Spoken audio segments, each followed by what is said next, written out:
Eta ongi etorri guztioi, gogoan antolatutako ikasgelak memoria bide gaurko ekitaldira. Eskerrik asko guztiei parte hartzeagatik. Gogoaren izenean, Marta Buesa eta Maria Jimenezi, esker beroenak gure gonbidapena onartzeagatik eta gaurko solasaldi inguruan zuen bizitza esperientzia eta ikerketa lana gurekin partekatzeagatik. Buenas tardes y gracias a todos y todas por tomar parte en la charla coloquio organizada por Gogoan por una memoria digna. En especial a nuestras ponentes Marta Buesa y María Jiménez y a todos los que estáis detrás de la pantalla. Bienvenidos a todos. La duración de la charla calculamos que será aproximadamente de hora y media. Durante las intervenciones tanto de María como Marta, que serán de aproximadamente 20 minutos, podéis realizar preguntas a través del chat, que o bien se las dirigís directamente a ellas o si no, al cabo de sus intervenciones se las haremos llegar. Tenemos a Marta Buesa Rodríguez con nosotros. Es abogada especialista en Derecho Colaborativo. Marta es hija de Fernando Buesa, asesinado por ETA junto a Jorge Díaz Pelorza en el año 2000. Forma parte del patronato de la Fundación Fernando Buesa y, entre otras actividades, desde el 2014 participa en el programa Adi Adian del Gobierno vasco, ofreciendo su testimonio como víctima directa de ETA en las aulas. Más tarde nos expondrá su experiencia.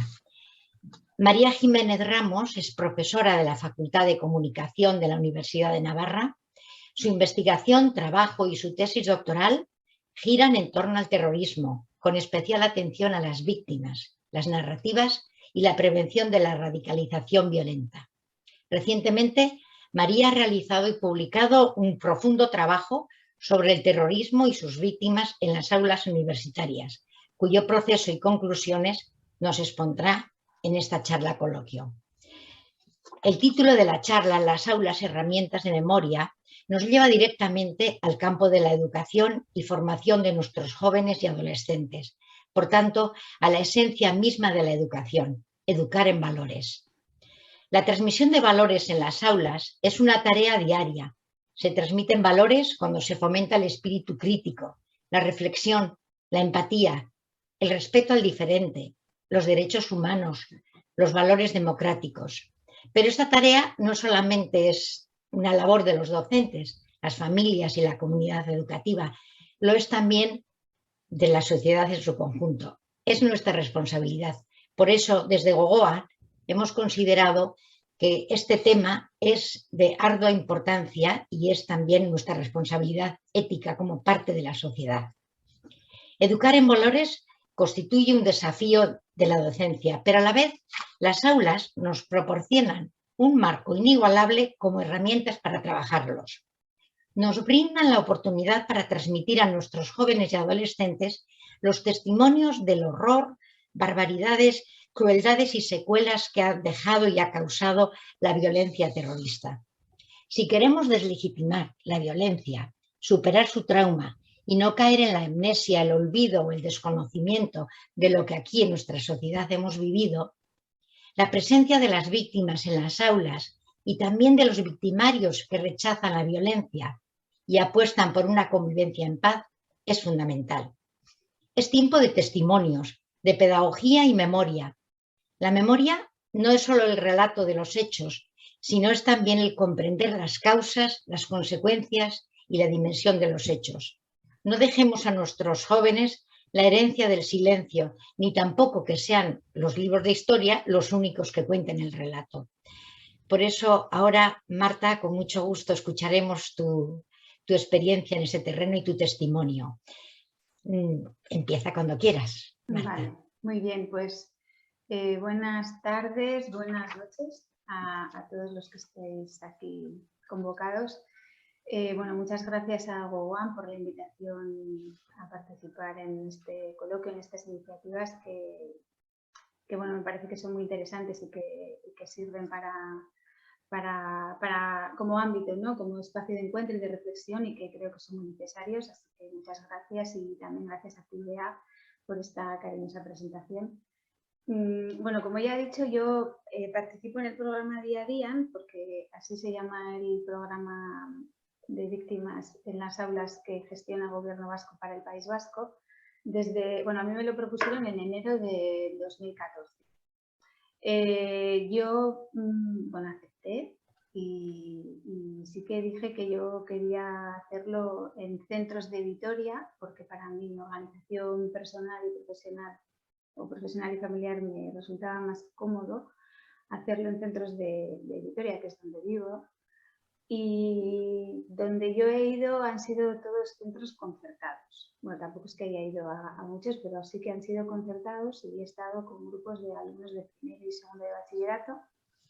Y sí que fui en 2 ocasiones a un instituto de educación secundaria que era donde no había además bachillerato y entonces estuve con alumnos de cuarto de secundaria. Y luego también he ido, en este año 2021, he ido a la universidad, al grado de magisterio, a los alumnos que están en primer curso. Siempre que voy tengo un acompañamiento, quiere decir, hay una persona que en este caso, bueno, en los últimos años han sido bien de GEUS o de Badketik, que son dos. Bueno, GEUS es un centro universitario de transformación de conflictos y Badketik es una fundación que da soporte, ¿no?, a este programa y que acompaña a las víctimas que vamos a las aulas. Entonces, siempre alguien de esos dos fundaciones me acompaña. Entonces, bueno, yo voy a procurar ceñirme a lo que me planteó Joseba, ¿no? Pero sí que os animo a que hagáis las preguntas que queráis, porque quizás en lo que yo voy a contar pues queden cosas en el aire, ¿no? Y por no ocupar tampoco todo el tiempo y porque además creo que es lo que luego puede ser más enriquecedor, ¿no? Que pueda haber esta parte de respuestas a lo que vosotros queréis plantear. Entonces, bueno, en cuanto a la recepción, ¿cómo me encuentro yo cuando voy a los centros? Yo creo que la acogida siempre ha sido buena. El balance que yo hago siempre es positivo. Siempre hay un profesor que nos recibe, ¿no?, y nos acompaña al lugar donde va a ser la charla. Normalmente, antes de la pandemia, se juntaban 2 o 3 clases de bachillerato en un salón de actos, ¿no?, dependiendo de las instalaciones del centro, pero normalmente eran grupos que se reunían para esta actividad en concreto. Entonces, siempre hay un previo de prepararlo, ¿no?, un poco, porque depende de, pues, hay un escenario, una mesa, una silla, bueno, cómo lo queremos hacer, y entonces ya es cuando van llegando los alumnos. Entonces, bueno, entran así como en tropel, ¿no?, así en mogollón, hay un barullo inicial y tal, hasta que cada uno pasa su sitio, y luego sí que es verdad que se empieza a hacer un silencio, y cuando ya más o menos están instalados es cuando ya empieza el profesor, suele haber con una presentación o la persona que me acompaña, y yo empiezo a hablar cuando ya todos están en silencio. Me gusta esperar ese momento porque suelo hablar bajo, entonces me gusta que haya, pues eso, los ruidos y así me incomodan y me gusta que haya un silencio. Entonces, desde ese momento, desde ese primer momento, ya yo siento que me escuchan con un respeto absoluto. Eso de entrada siempre es así. Escuchan con mucha atención, voy dando cuenta de cómo algunos a veces se emocionan, dependiendo de lo que yo vaya contando, ¿no? Y se va generando poco a poco una empatía que no es que salga desde el inicio, sino que a medida que va avanzando la charla y luego con las preguntas y demás, es cierto que se genera una empatía que es como muy, muy potente, ¿no?, en esa hora o en esa hora y media que suele durar la actividad. Bueno, ¿qué supone para los alumnos? Yo creo que para ellos es una experiencia muy valiosa. Yo creo que tiene un potencial increíble, ¿no?, que es generador de energías positivas, de esa gran empatía que os he dicho, y creo que ese impacto es inmediato, es decir, ahí se ve y se siente en el momento de la charla que ya hay un impacto grande, ¿no? Y yo diría que nadie sale indiferente. Bueno, para muchos es la primera vez que escuchan hablar de algo así. Se genera un lugar, un espacio en el que empezamos a hablar con libertad de cualquier cosa que ellos quieran saber. Tienen la oportunidad de expresar sus sentimientos, ¿no? Sus opiniones sobre temas que son delicados, bueno, que algunos no saben tampoco muy bien cómo abordar, ¿no? Pero que lo hacen desde el respeto y desde luego yo creo que para ellos es un descubrimiento porque se dan cuenta de que en espacios así se puede hablar de todo, ¿no? Creo que se valoran también pequeños detalles, ¿no? Como, yo qué sé, pues yo suelo contar que una de las tardes de aquella semana pues fuimos a pasear y vimos en el monolito pues, muchos mensajes y velas y dibujos y demás. Y hay veces que se quedan con esa sensación porque alguna vez lo han comentado, de que parece que no, que el hecho de ir, ¿no? Y dejar algo, pues no, pues muchas igual piensan, va, pues ¿para qué vamos a ir, no? Si total eso luego nadie se da cuenta, ¿no? No lo van a saber o se va a tirar. Y en este caso es un poco como la oportunidad de ver cómo cualquier pequeño detalle importa, ¿no? Y tiene su significado en sí mismo. También es verdad que se nota si han hecho un trabajo previo o no en el aula, ¿no? No tiene que ser un trabajo, porque yo creo que no se hace un trabajo de contextualización y de saber exactamente qué es lo que ha ocurrido, ¿no? Eso es una parte que para ellos es totalmente desconocida, pero sí se nota cuando han hecho un trabajo pues en temas de cultura de paz, de convivencia, de respeto a los derechos humanos, ¿no? Porque por el tipo de preguntas, por el tono, por ciertas cosas que se plantean, se nota que si se ha hecho ese trabajo previo o no. Y yo creo que cada uno de ellos tiene un aprendizaje personal, ¿no? Aparte que a mí me pasa que en Vitoria, que es una ciudad pequeña y que además mi padre era una figura conocida, pues lo tienen como muy a mano, ¿no? Cosas que les pueden resonar de la historia que yo les cuento, ¿no? Desde el tema del pabellón, ¿no? Que es ahí cuando muchos de ellos descubren por qué se llama Fernando Buesa Arena, ¿no? Y quién era Fernando Buesa, hasta, pues, por ejemplo, cuando he ido a la universidad, a la escuela de magisterio, eso está muy cerca del lugar donde ocurre el atentado y está muy cerca del monolito, y los jardines que están al lado en la escuela de ingeniería son los jardines de Jorge Díez, ¿no? Con lo cual es algo que directamente por mi propia historia o por la historia que yo les llevo al aula, ¿no? Pues ellos ya sienten un enganche, ¿no? O como una conexión así más personal. Y respecto del feedback posterior, yo creo que yo no lo conozco, ¿eh? Sí que he traído uno que me pasaron de uno de los colegios donde fui en febrero del año 2015, pero la verdad es que luego yo supongo que el gobierno vasco recoge valoraciones de lo que ha sido la actividad en los centros, ¿no? Y de cómo el centro o los alumnos lo han valorado, pero a nosotros eso no nos llega. Sí que creo que es algo que es importante hacer porque claro, esto es algo que como os he dicho, tiene un impacto inmediato muy grande, pero luego es algo que conviene reposar, ¿no? Son muchas cosas, son muchas emociones, entonces quizás habría que valorar o ver qué pasa luego, ¿no? Cómo han ido ellos digiriendo todo eso y qué efecto ha tenido posteriormente, ¿no? Si lo han comentado en casa, si lo han, no sé, si han continuado de alguna manera o cómo ha sido esa repercusión que ha tenido para ellos en el futuro. Yo, la valoración que os he traído, que me comentaron, me comentaba, ¿no? Que valoraban la cercanía y la accesibilidad y la valentía por venir al colegio y compartir la experiencia, la sinceridad del testimonio y la humanidad. Y hay dos cosas que me llamaron la atención. Dice, valora y sopesan el gran error en el que hemos vivido envueltos. Esas son palabras de ellos, ¿eh? Las injusticias que se han cometido, el dolor que se ha producido sin sentido y la equivocación de los radicalismos y fanatismos ideológicos. Y también escriben que han crecido éticamente y que cualquiera puede cometer estos errores a poco que se descuide personal o socialmente.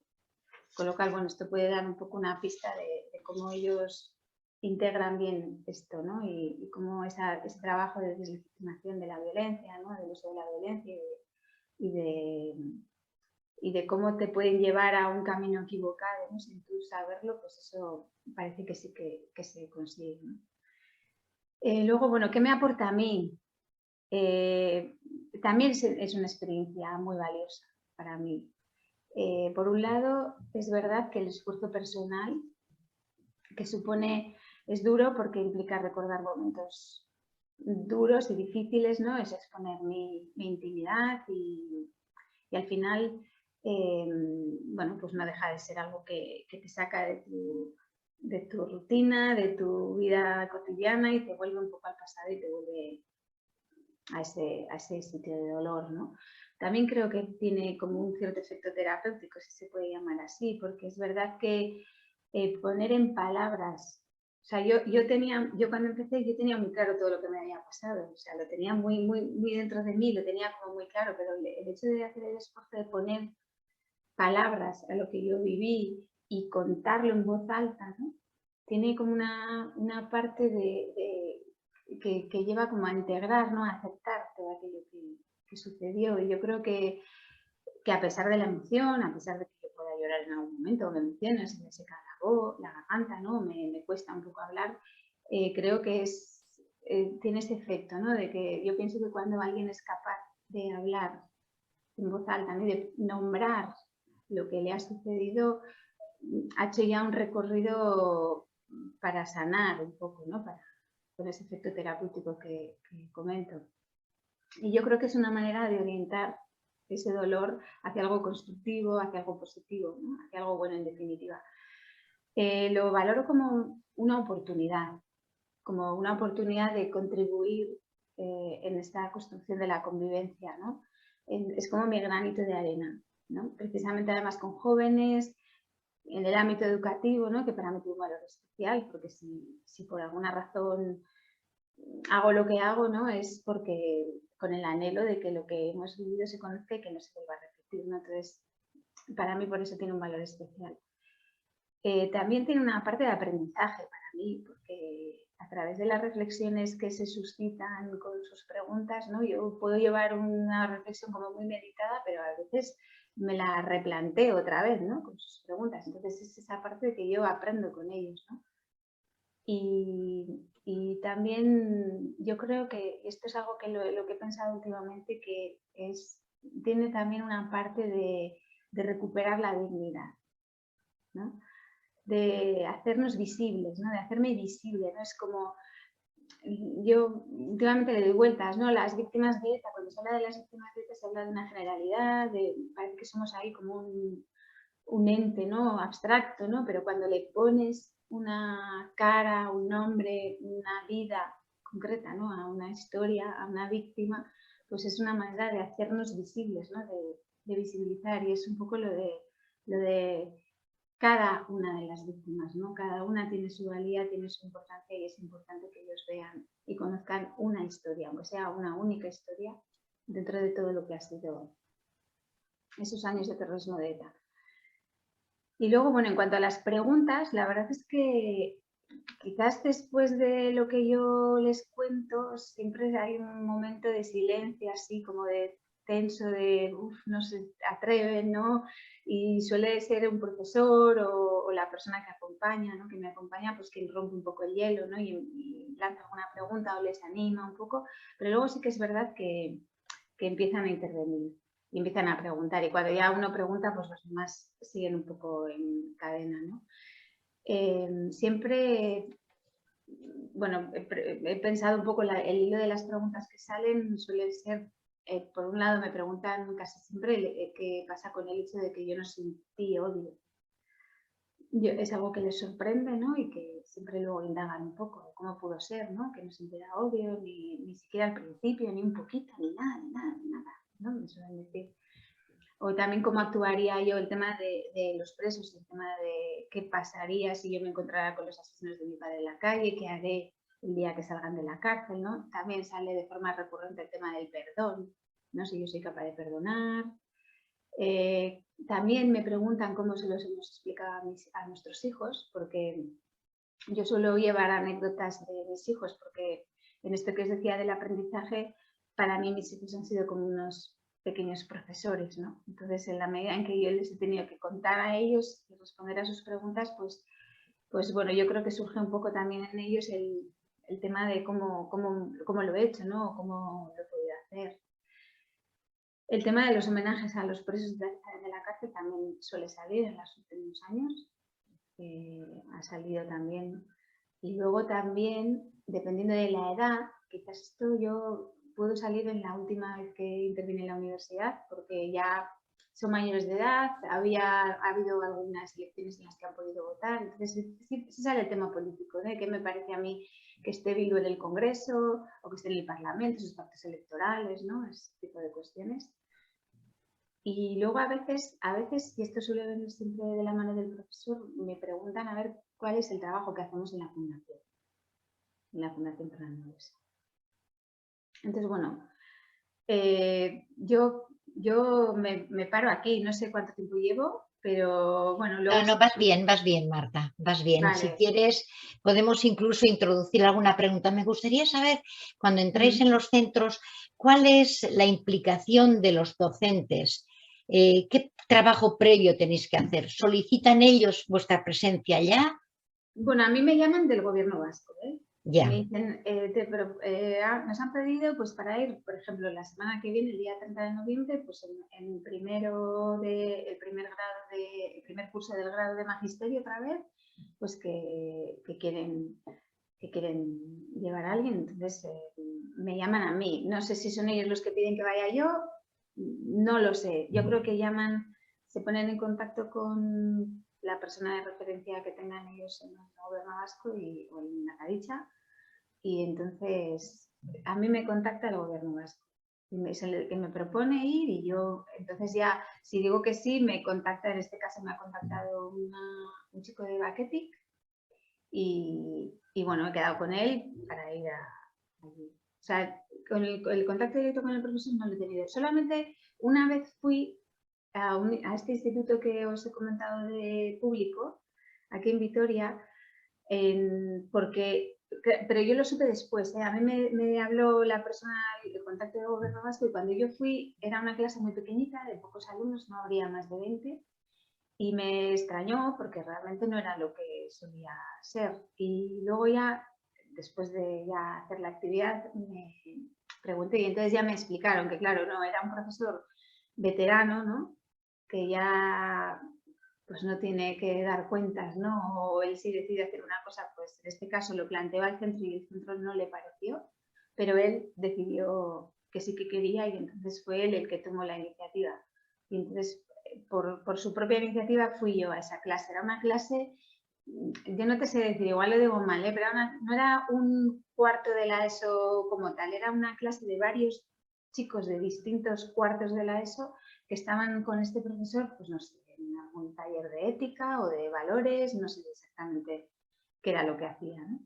Y luego ya sí que es verdad que al año siguiente volví a ese centro, pero ya era la dirección la que había pedido la participación o llevar el programa al centro, ¿no?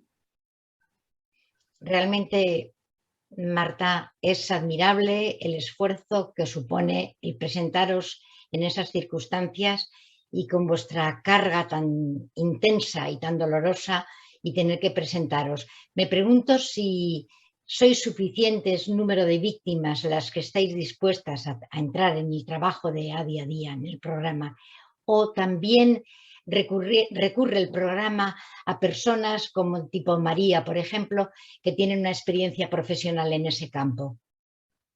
Pues no somos muchas las víctimas que estamos, porque sí que es verdad que hay, bueno, yo no sé decir qué número de víctimas estamos, no cuántas, ¿eh?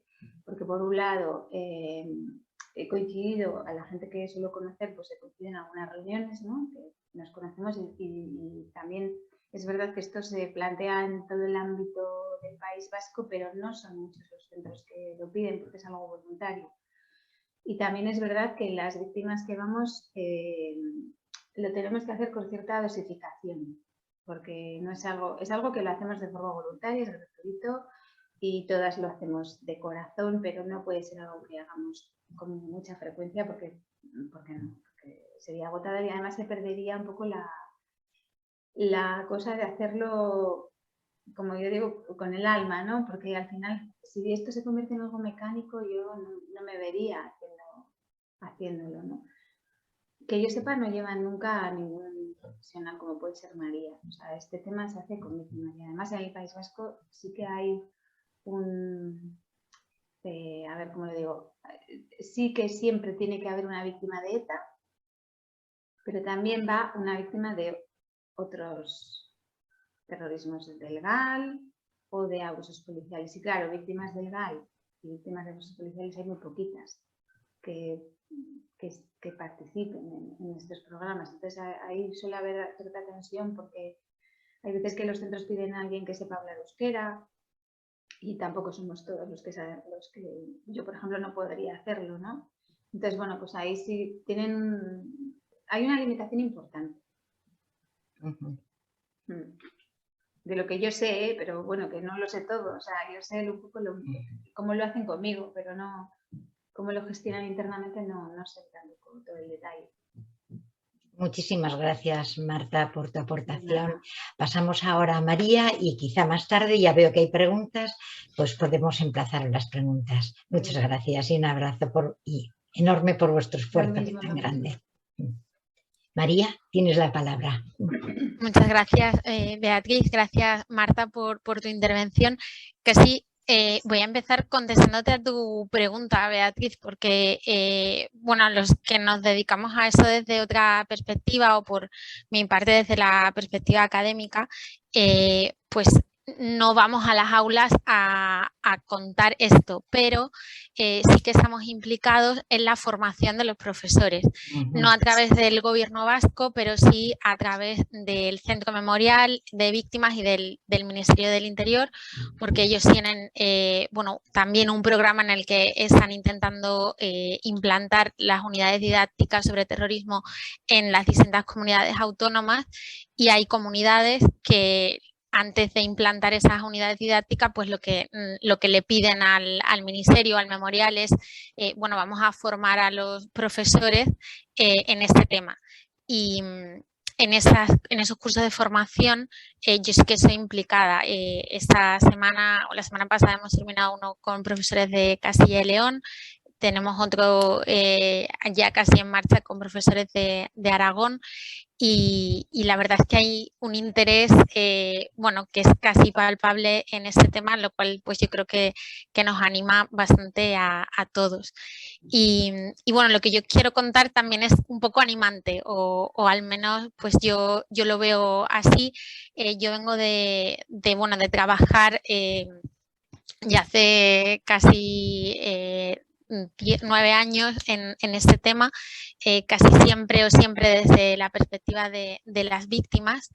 Y bueno, yo de hecho entré en este tema por ellas, por un trabajo de investigación que hicimos en Navarra que se llama Relatos de Plomo, en el que contamos la historia del terrorismo en Navarra a través o dándole una especial relevancia a los testimonios de las víctimas.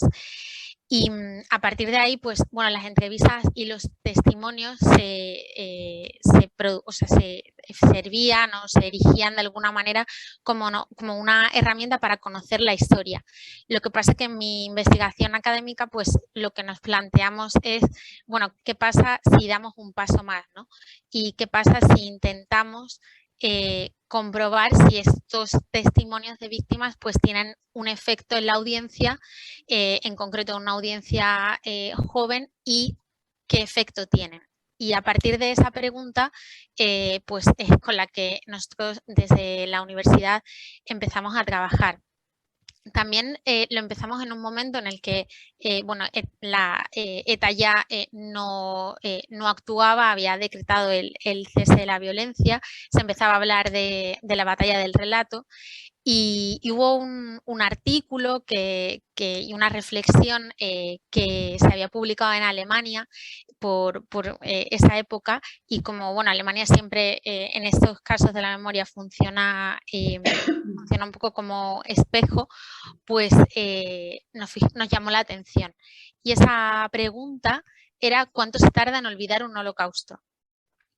Entonces, bueno, pues hay una fundación allí que se llama la Fundación Korver, que de alguna manera ha intentado responder a esa pregunta preguntando a la vez o haciendo una encuesta para preguntar a la gente cuánto sabe de este tema.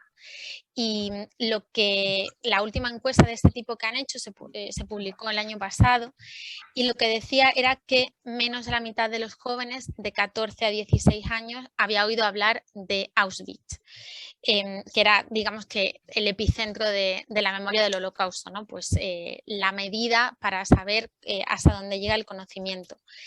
Cuando preguntaban a los mayores de 17 años, pues había más posibilidades de que supieran de qué iba aquello, que supieran identificar Auschwitz, que en los menores, y en el conjunto de la población, pues el 86% sabía de qué iba aquello. Cuando los responsables del estudio intentan decir, bueno, ¿por qué los jóvenes saben tan poco sobre esto? Hay una reflexión que a nosotros nos pareció especialmente interesante y que decía: los jóvenes solo pueden apasionarse por la historia cuando ésta tiene algo que ver con ellos y con sus vidas. Y a partir de ahí fue cuando nos planteamos, bueno, pues ¿qué hacemos para que la historia tenga algo que ver con ellos y con sus vidas? Por esas fechas también, cuando se publica la encuesta, hay un historiador israelí que va al Bundestag alemán y que lanza un mensaje un poco pesimista en ese sentido. Él dice que es Saul Friedlander, que había sido premio Nobel, y él dice en su discurso que en algún momento la gente leerá libros sobre el Tercer Reich y el Holocausto como lo hacemos hoy sobre la Guerra de las Galias, y que así será y que no hay nada que podamos hacer sobre ello. Claro, lo que nosotros pensamos es que sí que podemos hacer algo. Y podemos hacer algo porque estamos en un estadio anterior al de Alemania. En Alemania, en el momento en el que están en torno a la memoria pública, pues ha pasado ya un tiempo, han pasado varias décadas, y eso implica que cada vez hay menos gente que tiene la posibilidad de decir yo estuve allí. Y eso es determinante a la hora de cómo los jóvenes o cómo las nuevas generaciones acceden a la memoria. De alguna manera, ese acceso a la memoria puede ser directo a través de los testimonios de quienes lo han vivido, pero también puede ser mediado a través de otros testimonios grabados o de productos culturales, de series. Yo tengo algunas cosas para enseñaros, pero es que no me resisto a enseñaros una cosa que me parece casi magistral, que hicieron hace muy poquito allí, y es una cuenta de Instagram. Me voy a saltar todo eso, que es lo que os he contado ahora, pero es una cuenta de Instagram en la que se preguntan, bueno, si una niña hoy fuera víctima del Holocausto y tuviera cuenta de Instagram, ¿cómo lo contaría? O cómo hubiera contado esa historia una niña que viviera en el año 44, si hubiera tenido cuenta de Instagram. Y entonces es esta cuenta que se llama Eva Stories, que es en la que Eva, esa niña, está basada en una historia real, pues cuenta cómo a través de historias de Instagram, cómo ella y su familia se convierten en víctimas.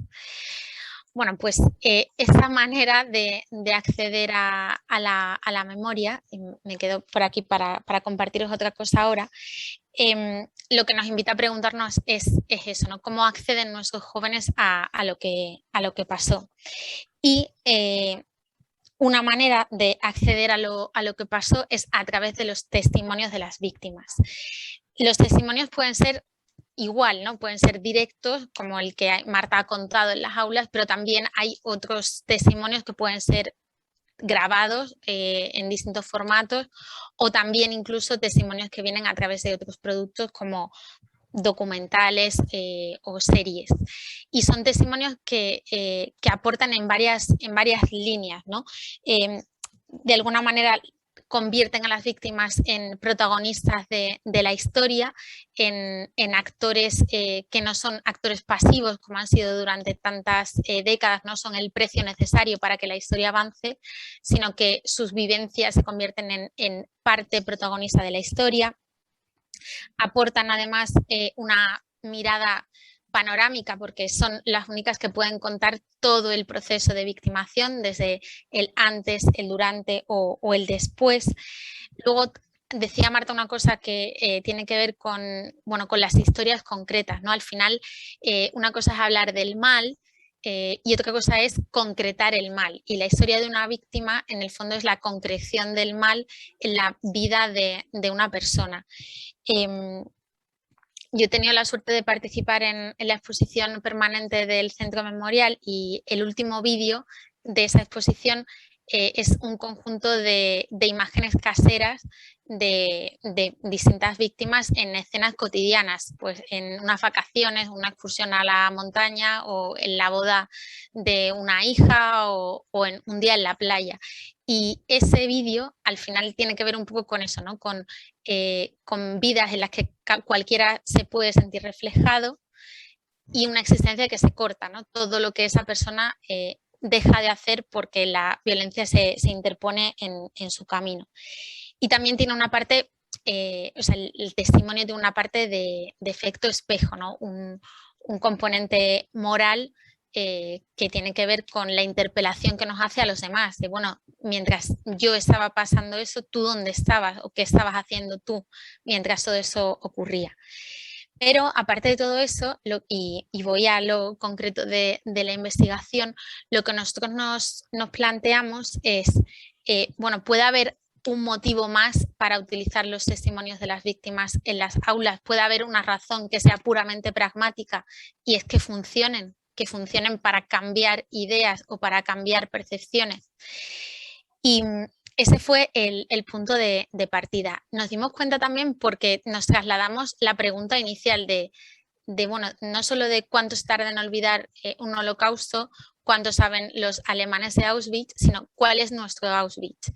Y nuestro Auschwitz, o nuestro símbolo, nuestra medida de la memoria, es Miguel Ángel Blanco. Es una víctima. Cuando se hace un estudio sobre el nivel de conocimiento de este tema, una pregunta recurrente es, ¿sabes quién es Miguel Ángel Blanco? Por su poder simbólico, ¿no?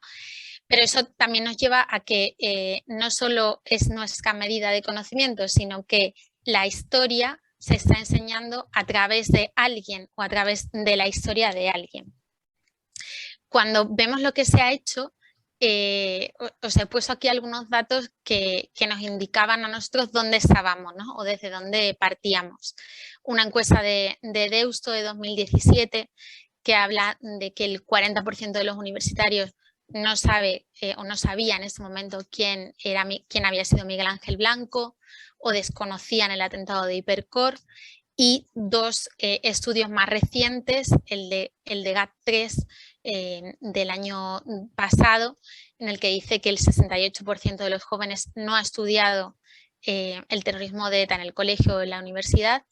Y luego lo último que tenemos es una encuesta del Gobierno de Navarra, donde se habla de un nivel de conocimiento muy bajo, pero donde hay un dato que es poco menos que llamativo, que es que el 26% de los jóvenes justificaría el uso de la violencia para obtener fines políticos.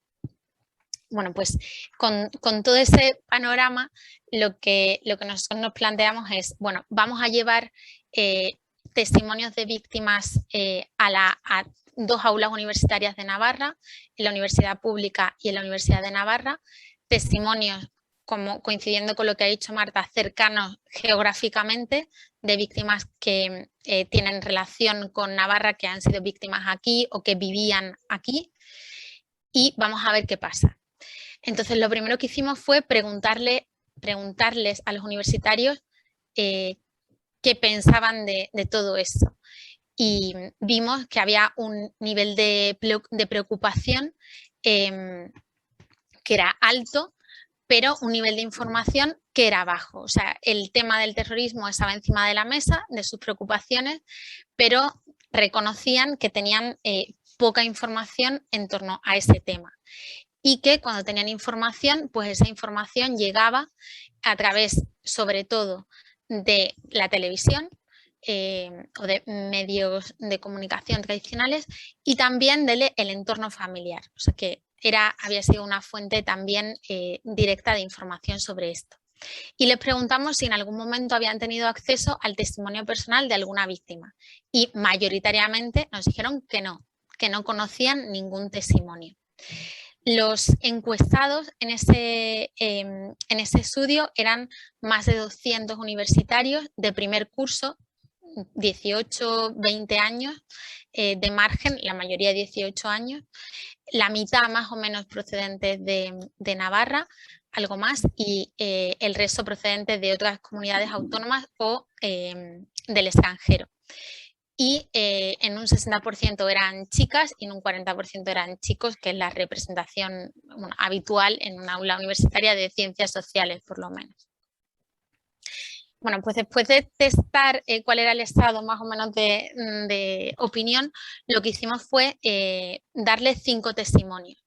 Los 5 pertenecían al trabajo que nosotros habíamos hecho previamente, de relatos de plomo. 2 eran testimonios escritos, entrevistas escritas, y 3 eran testimonios audiovisuales.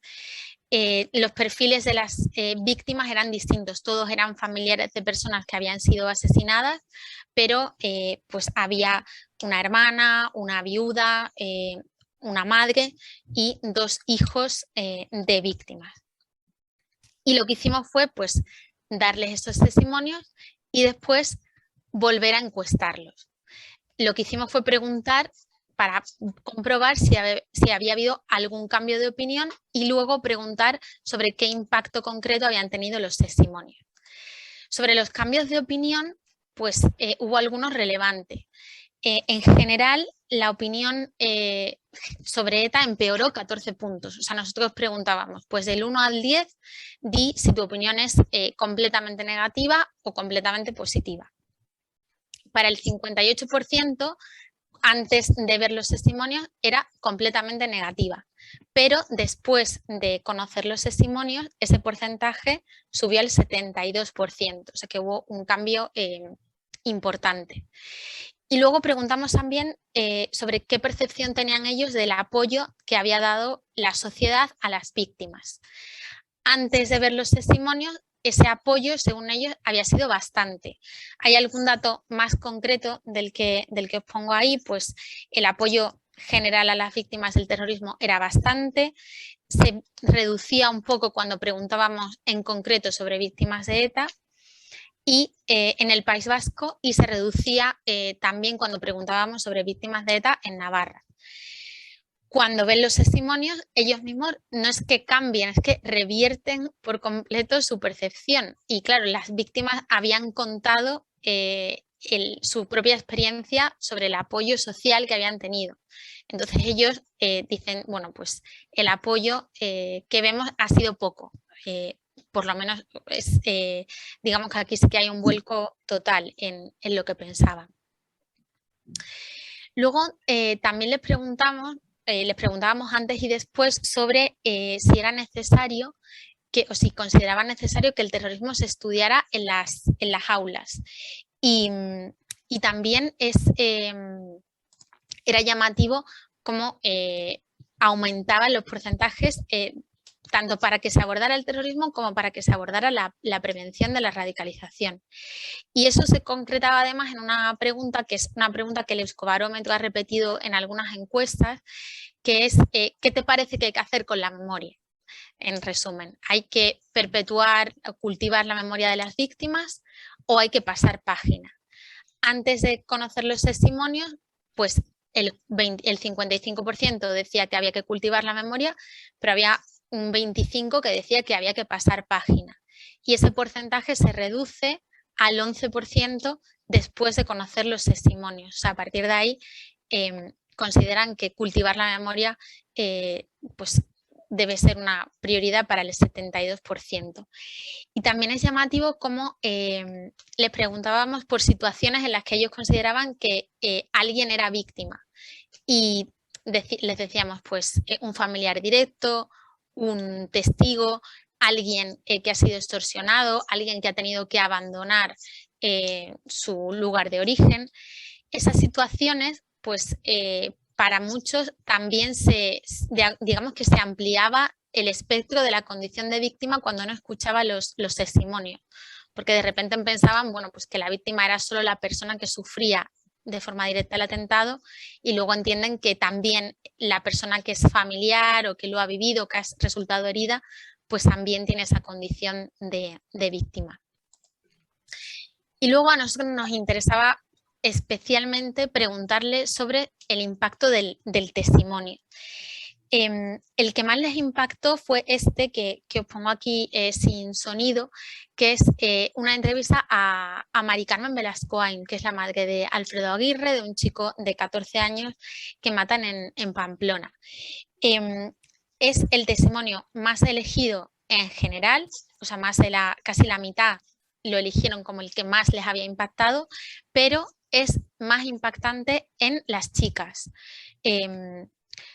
De hecho, hay otro testimonio que es el de José Ignacio Ulayar, el hijo de Jesús Ulayar, que había sido alcalde de Charri-Aranaz, que es el segundo que más les había impactado en una proporción bastante menor, pero le había impactado 3 veces más a los chicos que a las chicas, lo cual se repetía en otras de las preguntas que hacíamos, lo que nos llevaba a pensar o a concluir que los testimonios de mujeres impactaban más en mujeres y los testimonios de hombres impactaban más en hombres, o por lo menos ese es el patrón que nosotros vimos en el estudio. En el caso del testimonio de Mari Carmen Velascoain, queríamos saber por qué les impactaba más. Y influían varios factores. Algunos decían, hablaban de la condición de la víctima, de que era un niño, y eso les impactaba mucho. Pero también había muchas respuestas relacionadas con el impacto que tenía en el presente de la vida de la madre el hecho de que hubieran matado a su hijo 30 años antes. O sea que de alguna manera les impactaba la onda expansiva del terrorismo tantas décadas después y cómo seguía estando presente. En general también les preguntamos por sentimientos y los más comunes generados por todos los testimonios eran el de tristeza, el de compasión y el de empatía, pero los 3 mucho más frecuentes en mujeres que en hombres. El sentimiento de repulsa, sin embargo, era más común en hombres. Y en una pregunta abierta de, bueno, pues si hay algún testimonio, o sea, si hay algún sentimiento más que te haya generado eso que nosotros no hayamos dicho, dínoslo. Y hubo 3 sentimientos negativos, como el odio, la rabia y la ira, que solo lo eligieron chicos. No lo eligió ninguna chica y solo lo eligieron chicos. Eso para nosotros era relevante, porque si nosotros lo que queremos es evaluar para mejorar los procesos o los programas de este tipo, eso nos permite adelantarnos. O sea, si nosotros sabemos que hay una parte de la audiencia en la que se van a despertar sentimientos negativos, nos podemos anticipar y podemos pedirle a una víctima que dé su testimonio que incida en eso, ¿no? Que incida especialmente, que probablemente lo haga ya de entrada. Y luego, ya por último, y casi con esto termino, entre los cambios que nosotros detectamos, era importante que el 63% había cambiado su percepción sobre las víctimas y le había cambiado en 2 sentidos principales. Habían experimentado empatía hacia ellas y habían ampliado su conocimiento sobre ese mundo, sobre el mundo de las víctimas y sobre su condición, que era otro de los objetivos que también perseguíamos con todo eso. Y por dar alguna conclusión, aunque bueno, ahora en las preguntas o en el debate podemos incidir en eso, en los últimos años, digamos que los testimonios de las víctimas han adquirido protagonismo por 2 vías. Una, porque porque estamos en esa época de postterrorismo, de construcción de la memoria, y los testimonios son agentes en esa construcción del relato.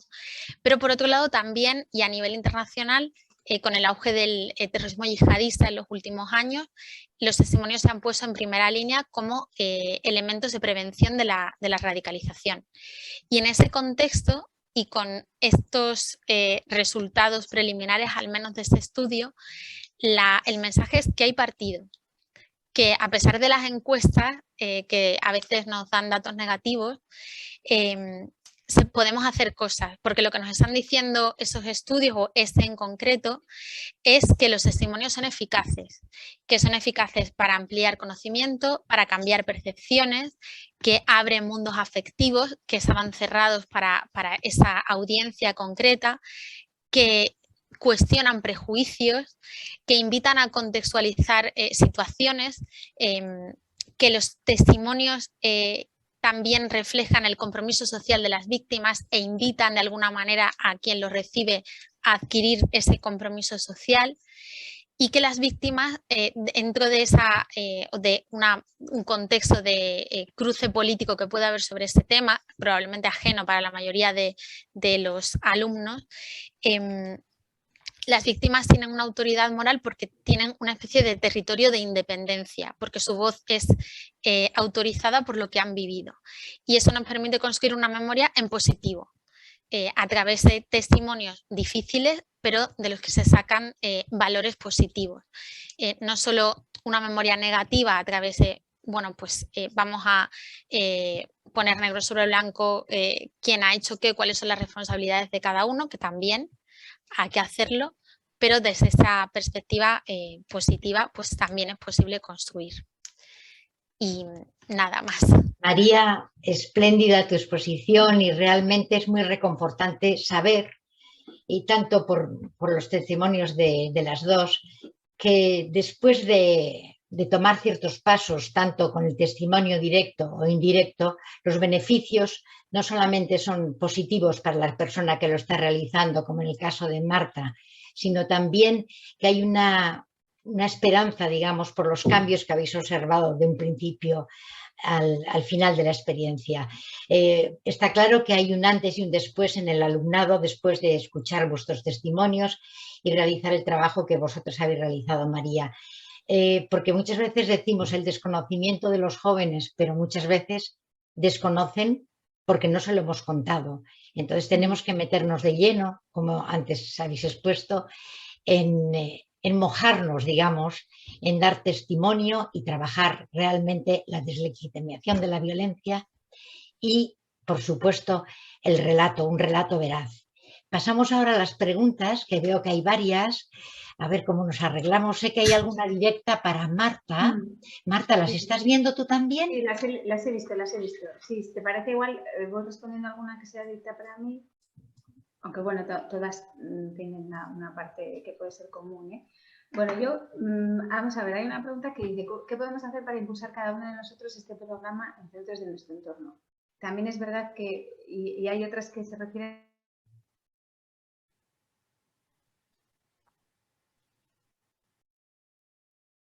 Ahí se nos ha quedado... Marta, no te escucho muy bien. En respecto a qué podemos hacer. ¿Me oye bien? Ahora, sí. Vale, para no voy a tocar este nada. programa en Yo no centro voy a ver de más preguntas porque creo que me voy a quedar con nada. Bueno, el caso es que, a ver, eso, el tema de centros públicos, privados y concertados. Sí. Yo he dicho que en mi caso solamente he ido a un centro público, pero sí que es verdad que conozco que el programa de ADIAN tiene muy poquita incidencia en centros públicos. No sé si depende, si es porque como es algo voluntario de los centros, pues hay muchos centros que todavía pues no se atreven, no se animan. Sé que se está haciendo un trabajo de ir puerta a puerta, ¿no? De traer la experiencia de centros que sí que han acogido el programa para que vean, para desmontar un poco prejuicios, ¿no? Y que vean el efecto positivo, pero bueno, pues debe ser un trabajo que todavía cuesta mucho. En cuanto al qué podemos hacer, yo voy a contar una cosa que hice yo, porque después de participar de mis primeras experiencias, lo propusimos, tanto mi hermana como yo, porque nuestros hijos estudian en el mismo centro escolar, se lo propusimos directamente nosotros al centro. Y bueno, escribimos una carta al director y él me llamó y la verdad es que él me dijo sí, yo lo tenía en mente porque ya había ido a las reuniones donde nos habían explicado este programa, entonces bueno, por supuesto que sí, que nos ha gustado la idea y lo vamos a hacer, ¿no? Entonces, bueno, pues esa fue una vía. No sé si coincidió en el tiempo que llegara nuestra propuesta con ese interés que habían demostrado ellos, pero sí que desde entonces sí que es una actividad que se lleva a colegio donde estudian nuestros hijos. Quizás esa sea una manera, ¿no? Si tenemos hijos en centros, pues pedirlo directamente al centro, o tratarlo en las reuniones de padres y madres, en las AMPAs, ¿no? Ir un poco por esas otras vías, en lo que cada uno de nosotros podemos hacer, ¿no? Cómo podemos ayudar a impulsar, porque ciertamente no es algo que sea fácil, ¿no? Preguntan también en cuanto al efecto que pueden tener esto en centros donde vayan alumnos que puedan estar más cercanos al entorno de la izquierda abertzale, o yo no lo sé, no lo puedo valorar porque ni siquiera sé si se ha ido a esos centros. Tengo la impresión de que no, porque aquí, como digo, se parte de prejuicios muy grandes, ¿no? Y hay como mucha resistencia a tratar este tema, se cree que va a haber un adoctrinamiento, o sea, realmente lo que hay es un desconocimiento de lo que se trata, ¿no? Pero bueno, pues no sé, no puedo decir qué efecto tiene, porque no sé ni siquiera si se han hecho estas actividades en ese tipo de centros. Y en cuanto a qué he hecho yo en falta, bueno, vamos a ver, yo creo que efectivamente este programa es bueno, es positivo y quizás estamos en el inicio de algo que puede tener mucha continuidad, ojalá la tenga. También es verdad que nosotras vamos a llegar a un momento en el que vamos a desaparecer, con lo cual el testimonio vivo va a ser imposible de llevar a las aulas, pero sí que hay testimonios que se graban y que hay muchos materiales que se pueden ir preparando para cuando no sea posible llevar físicamente a una víctima directa, ¿no? O ese testimonio en primera voz.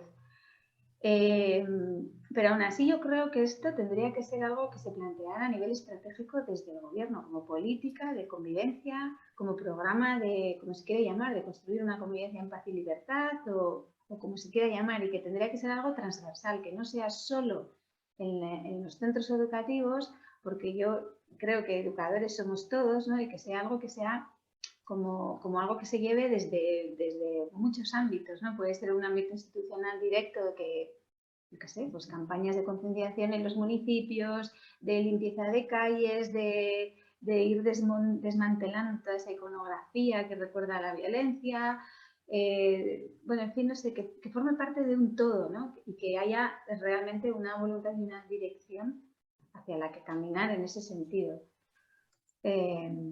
No sé. Yo sobre eso de qué podemos hacer también desde el ámbito de la universidad os cuento lo que hemos intentado hacer nosotros, ¿no? Por un lado, bueno, y tuvimos una experiencia inicial que fue traer a una víctima a un seminario abierto a los estudiantes. Fue pues, justo antes del confinamiento y vino Ignacio Echeverría. El padre, Joaquín Echeverría, el padre de Ignacio Echeverría, el héroe del monopatín que matan en los atentados de Londres. Y fue impresionante. O sea, es verdad que Joaquín es muy especial, o sea, es una persona excepcional y era muy reciente también, lo cual pues le daba una dureza añadida incluso. Y él, bueno, venía casi de forma transparente porque él mismo estaba en su propio duelo e incluso fue duro escucharle porque estaba haciendo casi su examen personal de cómo he sido yo como padre. O sea, había unos elementos emocionales ahí muy potentes, pero la experiencia fue brutal. El número de alumnos que fueron fue muy alto. Y aquello pues de alguna manera nos dejó la sensación de que el tema les interesaba. Entonces lo que hicimos el año pasado fue proponer una asignatura optativa que se llama Narrativas, Memorias y Violencia y ver qué pasaba, ¿no? Y ese cuatrimestre ha sido el primero que la hemos dado. Cuando ofertamos el programa, es compartido con 3 profesores, dijimos, bueno, vamos a contarla a través sobre todo de productos culturales, de lecturas, de películas, de series y a ver cuántos se apuntan. Y tuvimos que ampliar el plazo el cupo de matrículas posibles porque les interesaba más de lo que nosotros mismos habíamos pensado, lo cual también nos da la medida de que el tema está ahí y de que si nos acercamos de la forma adecuada, pues quizás sí que consigamos activarlo, ¿no? Y ayer justo venía una alumna a hacer balance de la asignatura y claro, hemos abordado pues muchos temas relacionados con las víctimas y también, bueno, con víctimas del holocausto, discursos, hemos hablado de los perpetradores y me decía, yo creo que de las cosas más bonitas que me han dicho, no a mí en concreto, a todos los profesores de la asignatura, que era, yo iba a esa clase y se me ensanchaba la cabeza. Y era como, buah, pues justo, ¿no? O sea, entonces algo ha funcionado de lo que le hemos contado, que al final viene un poco en la línea de eso, ¿no? De que eso funciona. Y en cuanto a qué pasa cuando los alumnos pertenecen a entornos de la izquierda abertzale, no lo sé, o sea, no tengo datos para darlo porque yo no puedo decir que ese sea el perfil de alumno o es que ni siquiera sé a qué nivel está presente en el aula de la universidad, tanto de la mía, de la Universidad de Navarra, como de la UPNA. Pero en el estudio que hicimos había una pregunta que os he comentado antes que era ¿cuál es tu opinión sobre ETA del 1 al 10, completamente negativa o completamente positiva? Había un sector muy minoritario que señala que la opinión es completamente positiva. Y ese sector se mantiene inamovible tanto en la encuesta previa a ver los testimonios de las víctimas como en la encuesta posterior. O sea que de alguna manera a ese sector más radical eso no le afectaba. Cuando al resto sí, mayoritariamente sí le ha afectado. Entonces, eso encaja con algunos estudios que se han hecho con testimonios de víctimas del yihadismo que miden el impacto y lo que nos dicen es que cuando hay una audiencia radicalizada, los testimonios de las víctimas no les afectan, o sea, son inmunes a esos testimonios, porque en el arco del proceso de radicalización ya han dado un paso que está demasiado avanzado. Sí funciona antes, pero no funciona ahí. Bueno, está claro, todas las preguntas van dirigidas sobre todo al agradecimiento de vuestras exposiciones. Y está claro que hay una preocupación, el por qué se actúa más en los centros, por ejemplo, Alberto Muñagorri también dice, ¿por qué se está yendo más a los centros públicos que privados? ¿Y cuáles son las reacciones? Apunta también otra persona, de los distintos alumnos de los distintos centros. ¿Influye en qué centro están para sus reacciones? A ver, o sea, se está yendo más a centros concertados que públicos. O sea, es al revés. ¿Y por qué? Porque los centros públicos no lo están pidiendo. Porque aquí, desde luego en el País Vasco, es voluntario. No es algo que... Por eso yo digo que creo que es algo que tiene que venir desde otro lugar o en otra dirección. Porque si ese mundo es tan resistente y estamos luchando contra prejuicios y estamos queriendo desmontar ideas preconcebidas que se tienen del programa sin conocerlo, si lo dejamos a su voluntad, desde ahí no va a haber ningún tipo de interés, ¿no? Luego yo quería añadir una cosa con lo que ha dicho María de la asignatura en concreto. Claro, el ámbito de la universidad es diferente que el ámbito escolar. Entonces, aquí cuando hablamos de que los chavales efectivamente no tienen un contexto, no tienen un marco donde situarse, porque primero no ha formado parte de su vida, si en algún tiempo ha podido formar parte de su vida es algo de lo que no se les ha hablado, no se ha contado, y luego porque si tiene que tener un encaje en una asignatura como puede ser historia, pues claro, en las líneas de bachillerato ya cada uno, los alumnos han elegido un camino y un recorrido y puede ser que haya alguno que no haya elegido historia en segundo de bachillerato, ¿no? O depende del modelo de bachillerato que hagas, pues no tienes esa asignatura concreta. Por eso yo creo que tiene que ser una actividad que se plantee de manera transversal, como pueden ser los programas que se hacen para la prevención del acoso escolar o de la violencia de género o del tema de las drogas, ¿no? que toda esa información que reciben los alumnos la reciben todos con independencia de cuál sea su opción de estudio.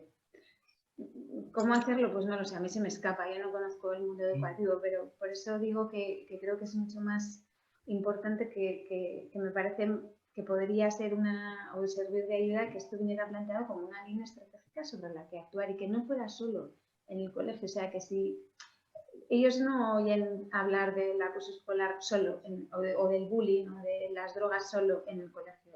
Ya hay algo que desde fuera se les trae esa información, ¿no? María Jauregui nos pregunta, es una pregunta para María, no sé si has tenido oportunidad de leerla. Cuando mencionas a víctimas que van a las aulas, también ofrece su testimonio distintas víctimas que han sufrido distintas violaciones de derechos humanos, tal y como se hace en el marco del programa A Día en que ha comentado Marta.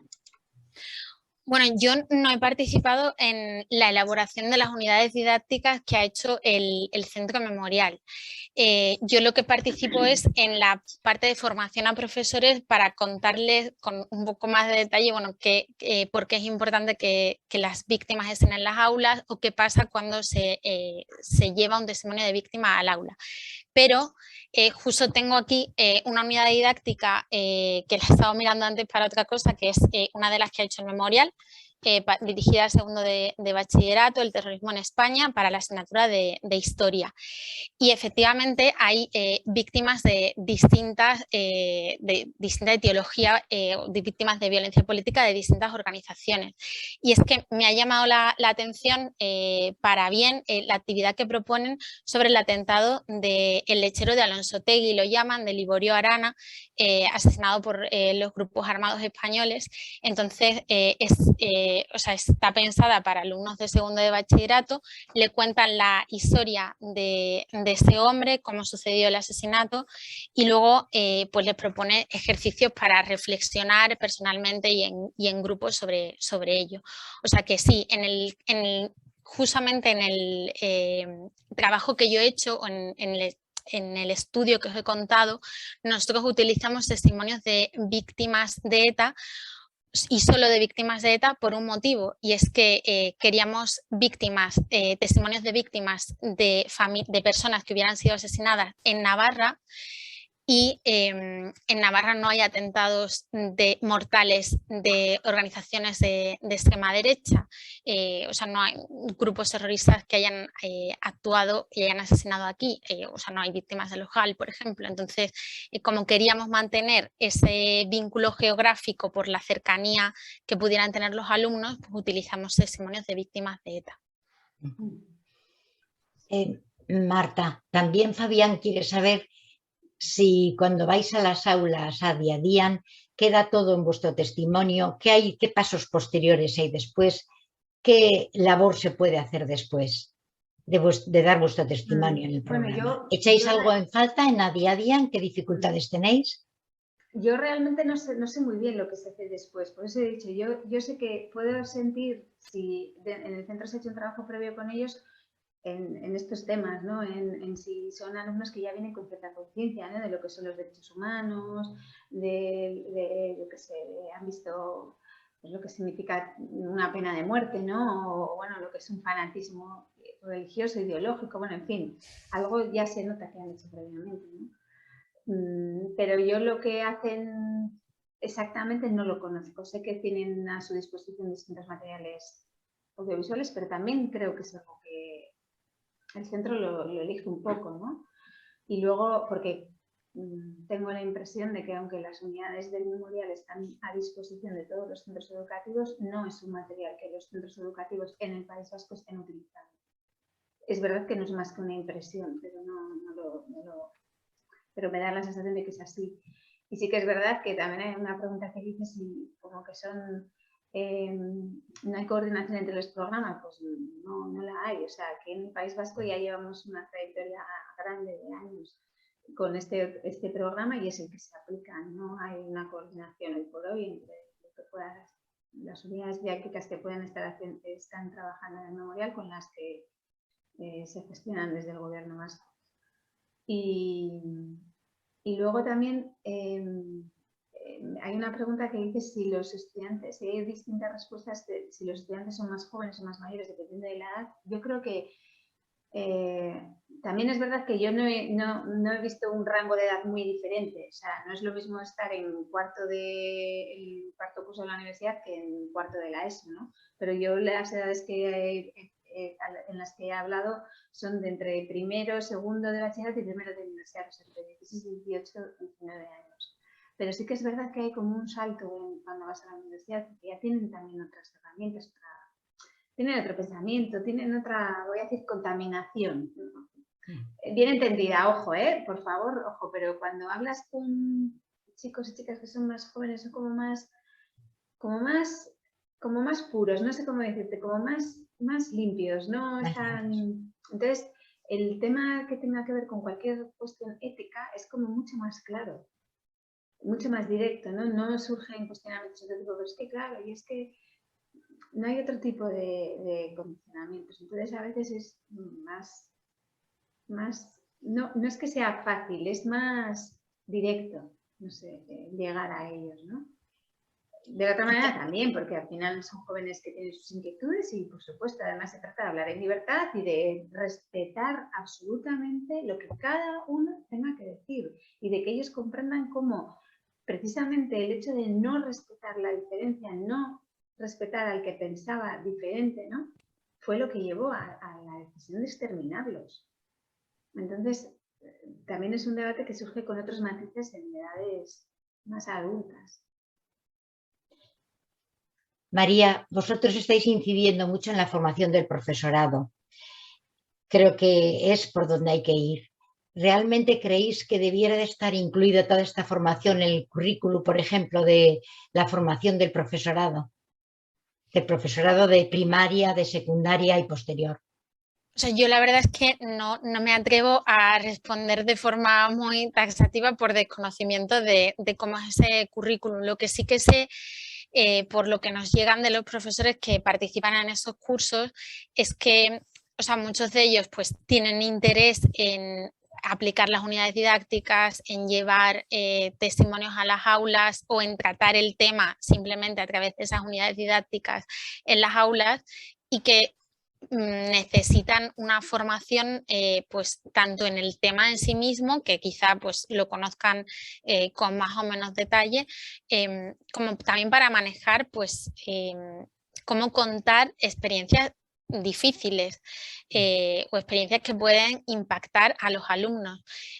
A mí lo que me ha ocurrido esos años en la universidad, cuando hemos hablado de ese tema, tanto en clase como en charlas en colegios mayores, cuando acabe de aquí me voy a una charla a un colegio mayor porque me han liado, porque por favor queremos que nos hables de eso, y ves caras que luego te dicen, es que parece que nos está contando una película. O sea, es que parece que lo que nos estás contando no puede ser que haya ocurrido de verdad o que sea así, ¿no? Entonces, si esto pasa a nivel de un chico que está en primero o en segundo de carrera, que no pasará a un alumno de la ESO, ¿no? Que pueda percibir eso casi como una ficción, como una historia que no es real.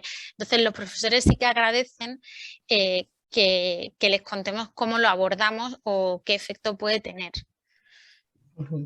Hay también una pregunta muy interesante respecto a la familia, os la voy a trasladar. Dice, ¿hay alguna reflexión, lo dice Lourdes Soñederra, ¿hay alguna reflexión espontánea o elicitada por parte de los a los jóvenes sobre el hecho de que en casa no se les haya hablado del asunto, cuando ese sea el caso?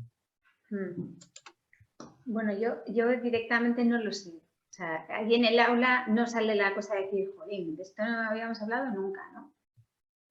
Sí se ve que es algo que realmente no es algo que se les haya transmitido, ¿no? Pero sí que sé que luego ellos, por otras referencias, ¿no? Porque comentarios que luego ellos van a casa y cuentan, oye, hemos tenido esto, ¿y qué ha pasado? Por lo menos suscita el interés. Y es ahí donde creo que está una de las claves, ¿no? Es decir, es despertar la curiosidad, es que luego ellos, yo de hecho hay veces que les digo, bueno, esto se trata de que vosotros forméis vuestro propio pensamiento y que sea crítico, quiero decir, cada uno formamos nuestra opinión, pero por favor que esa opinión sea informada, que cuestionéis lo que se os dice, ¿no? Que realmente busquéis, que indaguéis, que tenéis a vuestra disposición mucho material al que podéis recurrir, ¿no? Y preguntar, claro, si el primer paso es ese, ¿no? Despertar la curiosidad y luego preguntar. que no vean ellos cortado, ¿no? Entonces yo sí que sé por algunos comentarios que luego ellos han ido. De hecho, bueno, os voy a contar una anécdota. En el colegio de mis hijos, claro, el mayor recibió la charla, pues creo que estaba en segundo, no sé si era en primero o en segundo. Y ya entonces el colegio había llevado algunos años el programa, ¿no? Entonces, yo supe que a él que les iban, porque me lo dijo él, pues nos han hablado de que van a venir y tal, un poco lo que haces tú en otros colegios, pues van a venir al nuestro. Y entonces le dije, pues jo, si tienes la oportunidad de saludar a las personas que van a ir, pues si puedes lo haces, si no, nada. Bueno, entonces sí que me dijo, sí, pues he ido. Bueno, vieron muy impactado, mucho, porque claro, ellos pueden conocer lo nuestro, lo que nosotros les hemos contado, pero realmente a veces es verdad que no es un tema del que se hable con habitualidad en las casas y realmente tampoco tienen ellos la idea de la dimensión que tuvo, ¿no? Y de a cuánta gente afectó y cómo, de qué manera, con tal intensidad, ¿no? Entonces, escuchar otras historias les impacta mucho. Y él me decía, mira, nos hemos ido... En el colegio nos hablan de todo, nos hablan de drogas, de sexualidad, de tal, pero bueno, va, pues una charla, venga, va, pues vas, oyes y luego te vas y ya está. Me dice, pero esta... Hemos vuelto a clase todos en silencio. Él decía, rayados. Dice, se notaba que las cabezas iban haciendo así tal. Y de verdad que es algo que luego tenemos que comentar y tal. Y a él le pasó que al cabo de unos días le dice un amigo, le dice, oye, no, pero tú sabes lo que le pasó a tu abuelo. ¿A ti te lo han contado? Porque a mí me lo han contado cuando yo he ido a mi casa y les he dicho a mis padres, pues en el colegio nos ha pasado esto. Y le han dicho, pues en tu clase hay un chico, ¿qué tal? Porque es una cosa que me parece mentira, vivimos en el mismo barrio, nuestros padres se conocen, nos conocemos nosotros y no sabemos lo que ha pasado. Entonces, esa especie de efecto multiplicador lo tiene. ¿Hasta dónde llega? Pues es lo que no... Ojalá se pudiera medir, ¿no? Porque igual es un impacto de un momento que dura un mes, un tiempo, pero luego ahí se queda, porque claro, eso es una actividad concreta en un momento puntual en el colegio, pero luego pues tienen su vida y luego viene la selectividad y hacen otra cosa. Entonces, todo eso ahí, ¿dónde se queda? Pues no sé. Desde luego el tema de la implicación familiar en contar el relato y la memoria lo tendremos que abordar en otra ocasión porque realmente es francamente importante y tenemos que afrontarlo. También hay otra pregunta aquí muy interesante, una para Marta, de Antonio Duplá. ¿Hay alguna diferencia en la respuesta de los estudiantes más jóvenes y mayores, por ejemplo, los universitarios? Algo has dicho, pero ¿podrías comentar algo más? Y para María, en la experiencia que has comentado, ¿hay diferencias en la respuesta entre la Universidad de Navarra y la UPNA? Por otro lado, me ha parecido entender que no hay ninguna coordinación entre el programa en el que participa Marta y el de María. Si es así, es preocupante. No sé qué opináis al respecto. ¿Se podría hacer algo para buscar una complementariedad, más sinergias? Gracias. Sí, bueno, yo es un poco lo que he comentado antes, ¿no? Que sí que yo creo que hay una diferencia entre si son más mayores o no, dependiendo de las edades. Y bueno, pues sí que da lugar a reflexiones como más profundas cuando son jóvenes más adultos, ¿no? O sea, cuando son ya pues en la universidad no es lo mismo que en los colegios. Y en cuanto a pues sí, yo que yo sepa, no son... O sea, por un lado está el gobierno vasco tiene su programa, que es este, y está generando sus propias unidades didácticas y demás, y tiene el suyo, y no parece que sean realidades que se miren una a otra, ¿no? Ojalá en un futuro pueda haber una colaboración y se sumen esfuerzos, ¿no? En el mismo sentido. Yo en cuanto a la pregunta de si había diferencia en la respuesta de las dos universidades, antes de bajar a los datos voy a decir dos cosas. Como sí que hay algunas diferencias, yo le pregunté a alguien que sabe mucho sobre eso, que es Martín Alonso, y le dije, Martín, ¿hay algunas diferencias? ¿Qué hago? Y me dijo, bueno, si no sabes explicar los motivos de las diferencias, no te líes, porque claro, bueno, pues se tiende a, o sea, hay interpretaciones que tú no puedes dar y no las puedo dar. Pero lo que, bueno, dicho eso, diré también que el perfil de los alumnos es distinto, porque solamente por procedencia geográfica, porque el nivel de alumnos que son de Navarra en la universidad pública es más alto que el nivel de alumnos que son de Navarra en la Universidad de Navarra, donde tenemos un porcentaje de alumnos de Navarra ahora mismo en mi clase, por ejemplo, que es de algo más de la mitad, pero el resto pues son o de otras comunidades o de América Latina, la mayoría. Entonces, bueno, la composición geográfica de las aulas, de las clases son distintas y eso determina también la posición de los alumnos. Y dicho eso, había diferencia, por ejemplo, en esa pregunta de qué opinión tienes sobre ETA, de completamente positiva o completamente negativa, decía... os decía antes que el 58% era la media, tenía una opinión completamente negativa en la primera encuesta. Pero en el caso de los alumnos de la Universidad de Navarra, el 65% consideraba que la actividad era completamente negativa. Y ese porcentaje en la universidad pública era del 44%.